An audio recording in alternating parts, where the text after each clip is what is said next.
Hello friends, welcome back to our channel. భారత్తో Canada వ్యూహాత్మక సంబంధాలను మరింతగా పెంచుకోవాలని, లేని పక్షంలో ఇండో పసిఫిక్ ప్రాంతంలో పుట్టిన ప్రజాస్వామ్య వేదిక నుంచి అది మినహాయించబడే ప్రమాదం ఉందని నిపుణులు అంటున్నారు.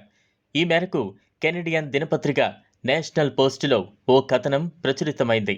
భారత్తో భాగస్వామ్యాన్ని నిర్మించుకోవడంలో కెనడా ఇప్పటికే దాని సన్నిహిత మిత్రదేశాలైన అమెరికా, ఆస్ట్రేలియా కంటే వెనుకబడి ఉంది.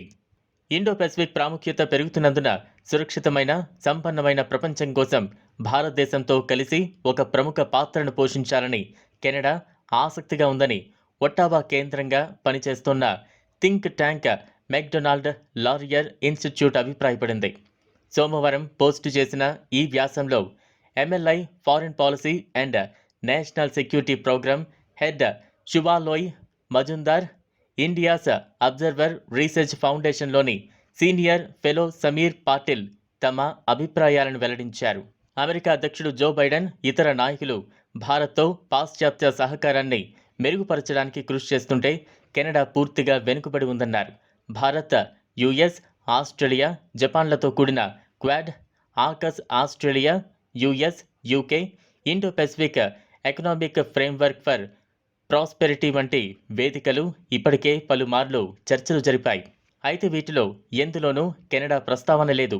అధునాతన రక్షణ పరిశ్రమ, లీడింగ్ ఇన్నోవేషన్ ఎకోసిస్టమ్ల ద్వారా భారత్ సహా ఇండో పెసిఫిక్ రీజనల్లోని దేశాలకు కెనడా ఎన్నో అవకాశాలను అందిస్తోంది. ఉక్రెయిన్పై రష్యా దాడి నేపథ్యంలో ఇండో పెసిఫిక్ దేశాల భద్రతను మరింత తీవ్రంగా అంచనా వేయాలని నిపుణులు సూచిస్తున్నారు. ఆసియాలోని ప్రజాస్వామ్య దేశాలతో, ముఖ్యంగా భారత్, జపాన్లతో భద్రతాపరమైన సహకారాన్ని నిర్మించేందుకు పశ్చిమ దేశాలు వేగంగా పావులు కదుపుతున్నాయని వారు తెలిపారు. అయితే నవంబర్ 2019 నుంచి కెనడా సరికొత్త ఇండో పెసిఫిక్ వ్యూహంపై పనిచేస్తూ వస్తోంది. అది ఈ ఏడాది చివరిలో ప్రకటించబడుతుందని భావిస్తున్నారు.